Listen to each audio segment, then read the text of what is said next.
Hi guys, it is release day over at Citrus Twist, so I thought I would put together a little page in my traveler's notebook, and I'm going to use the new November Grateful, I think it's Grateful, Gratitude Kit, and one of the exclusive cut files from the Citrus Twist shop. So the cut file there, I've already gone ahead and cut that out from white cardstock, and as well as the actual piece that says family, I've kept the inside letters there, the cut out pieces from inside the cut file, as well as the little outline for the center piece of the A.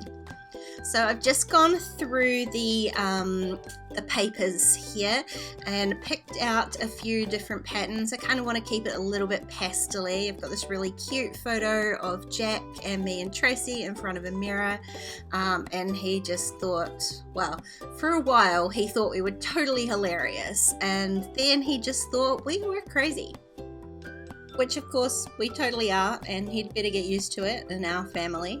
What I'm doing here is I'm flipping over the pattern paper and also flipping over those cut out inside pieces from my cut file, and I'm just tracing around the outside of them. This way I'm not going to have to worry about erasing any lines. As long as you flip over the paper and the little cut out pieces, it all should align properly. The other thing you do need to make sure is that if there are any patterns with a specific sort of way up, like this one with the hearts, you want to make sure that the pattern is around the right way before you draw those letters out. So like I said, I'm just drawing around them. I'm putting them as close to sort of the bottom corner as I can. I'm only going to need to trim around sort of one side of them. And then I'm grabbing my scissors and I'm going to trim just outside the lines. So if you trim directly onto the lines, you're not going to have enough room to glue those onto your background cutting. But if you trim just outside those lines, you'll have enough space that you can then glue that onto the actual cut file itself. So I'm not going to make you watch me do this whole exercise because it can take a little bit, but you see there I'm just using a glue pen. After I've trimmed the piece out, I just add a little bit of glue to the cut file and stick that down, and it is super quick to fill, especially with one cut file that's sort of as simple as this one here.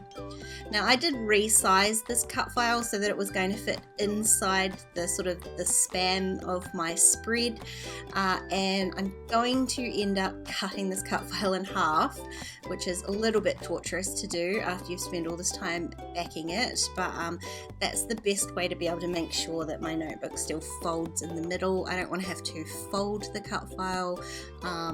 It will make the notebook super bulky, so just trimming it in half is going to make that really easy.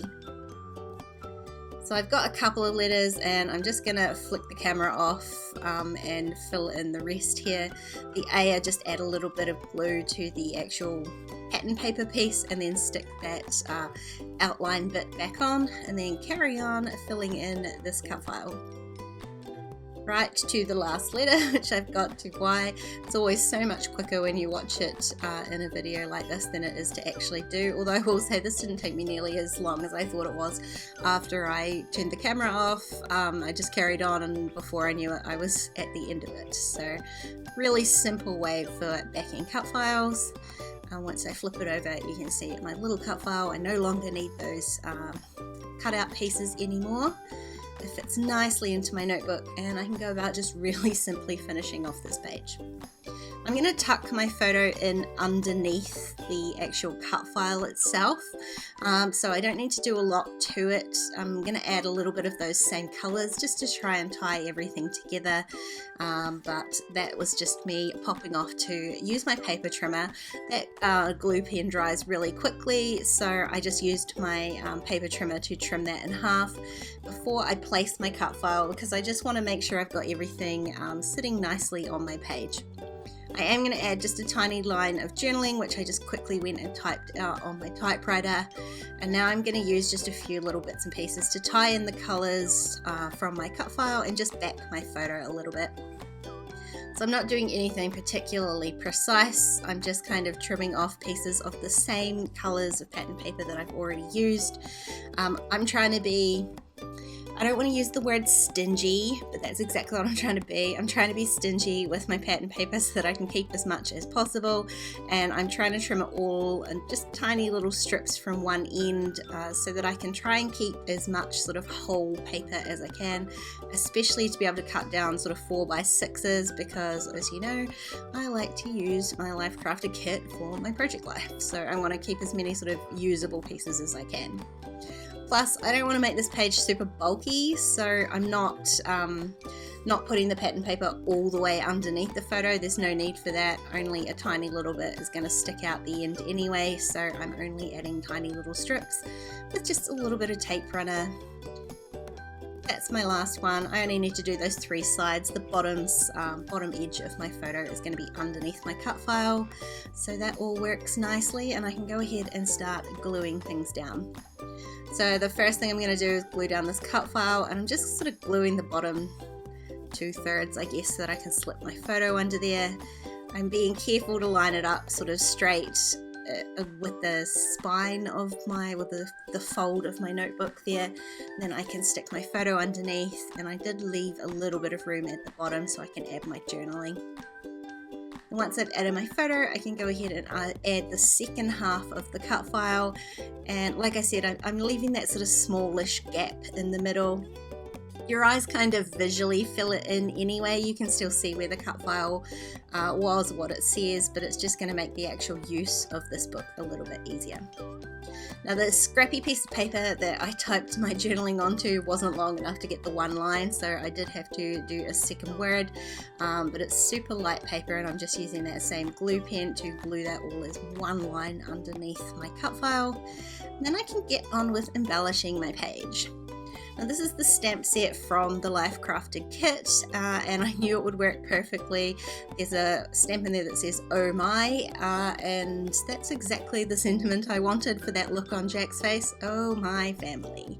Yeah, a little bit. He's a little bit cheeky already, I think. I'm just using my Memento Tuxedo black ink, and I'm just going to stamp that directly into my notebook. This is actually a brand new notebook. I just figured it would be easier to create this page in the middle rather than starting at the start. So that's what I'm doing. I'm going to create a little cluster up here. The right hand sort of page of the spread is really heavy compared to the left, so I want to create a little bit of balance, and I'm just going to use a small cluster of kind of phrases up here, ones that sort of tie in with the page.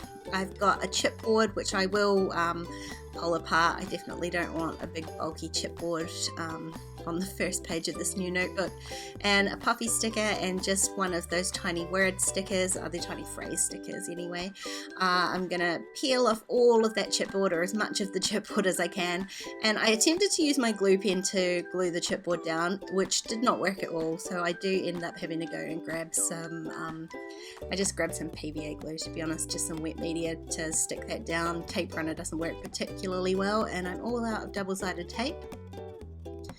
I go ahead and stamp another sentiment just to tie in the stamping a little bit more, and I haven't quite got that in the right place, so in the end it was a good thing that the glue pen didn't work, because it meant I could peel that chipboard piece off, use a little bit of that glue, pull it down just a smidge so that I can fit my puffy sticker in there. And I've got my little cluster up there. The colours aren't exactly the same in the stickers as they are in the papers. The papers are a little bit lighter, so to kind of tie in the darkness of those stickers, I am going to add one down here on the bottom right as well, and then do just a pinch more stamping again, sort of get me those sort of three points of stamping. So I'm going to grab one sentiment, and I need a longer block. I didn't pull out my big block, so go and grab that other block, and I'm going to stamp that directly onto the page again with the black ink, just slightly underneath the cluster, stop it looking all too linear up there. And then I'm going to use another one of those kind of like framed sentiments. They've got the little box around them to create my own embellishment down here. It will tie in those two blocks of stamps and stickers too. So I just stamp that onto that same scrap paper, and then I can stick that over top, and it gives me that kind of white stamping effect. Now the page is kind of pretty simple. I'm keeping it pretty simple. I did want to add some splatters though, but you know how I feel about splatters, especially in my notebook. I'm just appallingly bad at them and didn't want to risk it. It's a really light, pastely kind of layout, and the last thing I need is a huge big blob of black ink. So I'm cheating and using my gel pen, and I'm just going to control where my splatters are across the page. So I'm going to start at the top where my cluster is on the left there and carry those down to the bottom right. And being a little bit sneaky, some of those clusters have got tiny little hearts in them, and you definitely wouldn't be able to do that if you were using real splatters, so another advantage there. And that is my page all done. This is a really beautiful kit, obviously called Gratitude, so if you're doing anything remotely gratitude related in November, it will be perfect for you. I will leave the link in the description box. If you enjoyed this video, please give it a thumbs up, and don't forget to subscribe to my channel if you haven't already. If you want to keep watching, there's a couple more videos on screen. Well, why not check out my Patreon page? There are even more videos over there. Otherwise, I'll see you guys next time. Bye!